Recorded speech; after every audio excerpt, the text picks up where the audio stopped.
Get ready for a massive shakeup in the world of streaming, because Netflix is making major moves today. We are kicking things off with a wild first look at the upcoming animated feature, Charlie vs. the Chocolate Factory. Kit Connor and Taika Waititi are joining forces in this reimagined modern-day London adventure directed by Jard Stern and Elaine Bogan. Looking for a fast-charging, ultra-responsive stylus for your iPad? Meet the 2X Fast Charge Active Stylus Pen, designed for 2018 to 2025 Apple iPads. Take your creativity and productivity to the next level. Click the link in the video description to shop now on Amazon. The story takes a dark and hilarious turn as Willy Wonka, played by Taika Waititi, returns to his factory after serving time for turning a child into a blueberry. But he is not alone in the spotlight, as Kit Connor steps in to voice the teenager Charlie Paley. These two are set to clash in a high-stakes battle to save homes and nab a priceless prize that promises to be more than anyone can chew. Shifting gears to the world of talk shows, broadcasting legend Brian Williams is officially heading to Netflix. The former NBC and MSNBC anchor is set to host a brand new weekly podcast titled We Are Back with Brian Williams. Expect deep and candid conversations as he moves away from the hard news desk to interview pop culture icons and major newsmakers in a style we have never seen from him before. Finally, we are looking at the bottom line as Needham analyst Laura Martin warns Netflix against any further major buyouts. She argues that the streaming giant needs to focus on solid execution and margin expansion rather than aggressive acquisitions to keep investors happy. Stay ahead of the curve and keep your finger on the pulse of the industry by hitting that subscribe button and turning on notifications right now.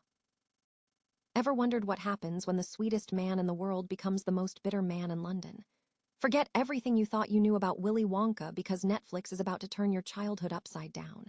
We have an exclusive first look at Charlie vs. the Chocolate Factory, an animated feature hitting screens in 2027 that is as chaotic as it sounds. Picture this.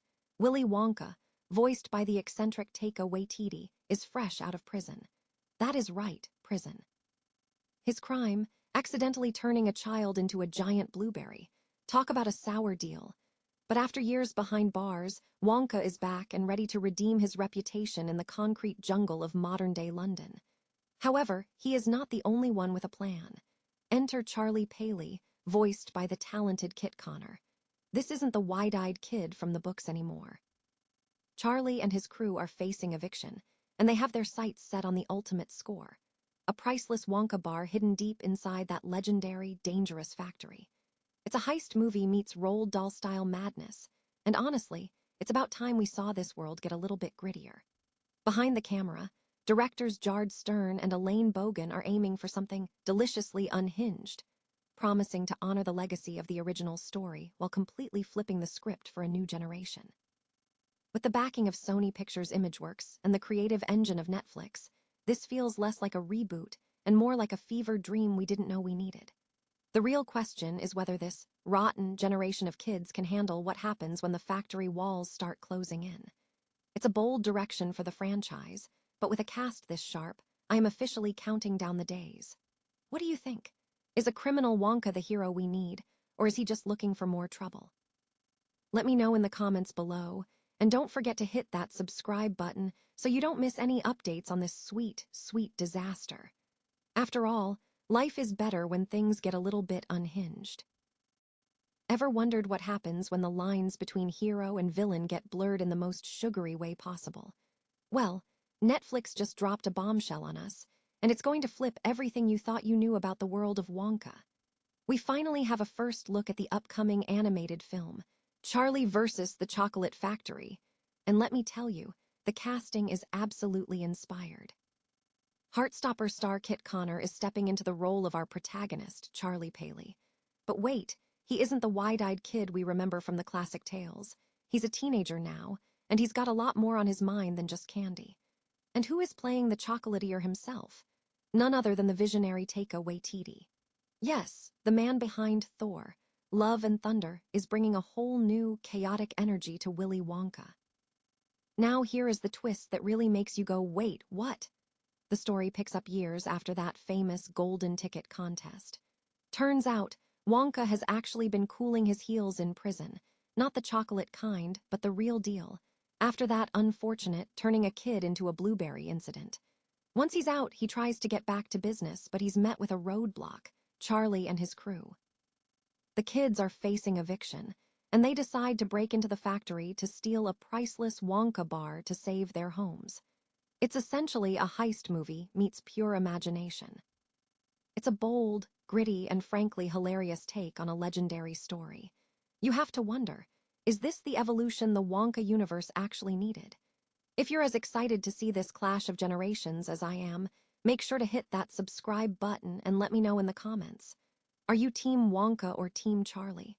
Sometimes, the sweetest victories are the ones you have to fight the hardest for.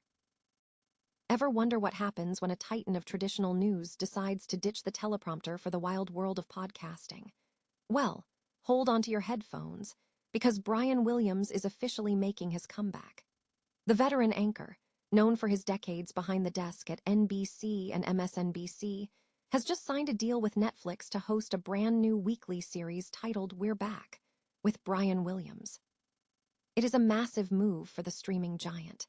Williams is arguably the biggest legacy broadcast name to jump over to the streaming world, proving that even for a news veteran, the lure of the podcast studio is just too strong to ignore. In his own words, he's joking that since every American will probably have a podcast by 2030, he might as well get in the game now. But look past the humor, and you see a guy who has spent 40 years restricted by the ticking clock of a nightly broadcast. He's tired of the 4-minute segments. He wants the long-form, unscripted, deep-dive conversations that only a podcast can provide. We have seen glimpses of this new Brian Williams before, like his Emmy-winning election coverage on Amazon Prime. But We're Back feels different. This is expected to lean into that lighter, more playful side of him, the guy who was surprisingly brilliant as a host on Saturday Night Live. He has always had that late-night talk show ambition in him, and now, with the backing of Netflix, he finally has the platform to let his personality shine beyond the breaking news ticker. This also signals a bigger shift for Netflix. They aren't just a movie and TV app anymore. They are aggressively building a podcast empire, already hosting dozens of video podcasts and locking in big-name talent like Bill Simmons. It's all part of a strategy to become the home for everything you watch and hear. So, what do you think? Is this the pivot that defines the next chapter of digital media? Let me know your thoughts in the comments below. Hit that subscribe button for more industry updates. And remember, sometimes the best news stories are the ones that happen off camera. Is Netflix running out of runway? We've all seen the streamer dominate our living rooms, but Wall Street is starting to ask a tougher question. Does the company actually need a new game plan, or is it already firing on all cylinders? Top analyst Laura Martin just dropped a bombshell, arguing that Netflix needs to quit the shopping spree and focus on execution. She's essentially saying, no more buyouts, and the market is paying close attention. Martin believes investors are growing skeptical about whether Netflix's current library is enough to stand toe-to-toe with the massive hyperscalers of the world. Instead of spending big on risky acquisitions or chasing trends, she's urging the leadership to prove they can squeeze more profit out of what they already have. Think about it. The company's ad strategy has been live for a while now, but Martin calls the execution weak. That's a stinging critique for a company that's supposed to be the king of engagement. Plus, with recent price hikes, the pressure is on to keep subscribers happy while boosting average revenue per member. But it isn't just about the boardroom strategy. The charts are telling a fascinating story too. Netflix is currently sitting in a strong position, trading well above its 20-day and 100-day moving averages. However, with an RSI hovering near 79, the stock is flashing overbought territory, suggesting that while the buyers are in control, a breather might be on the horizon. We're also still dealing with the lingering shadow of that December 2025 death cross, even as the stock fights its way back above that critical 200-day line. All eyes are now locked on the mid-July earnings report, which will be the real litmus test for whether this trend is sustainable or if we're due for a reality check. What do you think? Is Netflix truly set for long-term growth, or are they masking a deeper struggle for dominance? Drop your take in the comments below. Hit that subscribe button for more market insights, and let's keep the conversation going.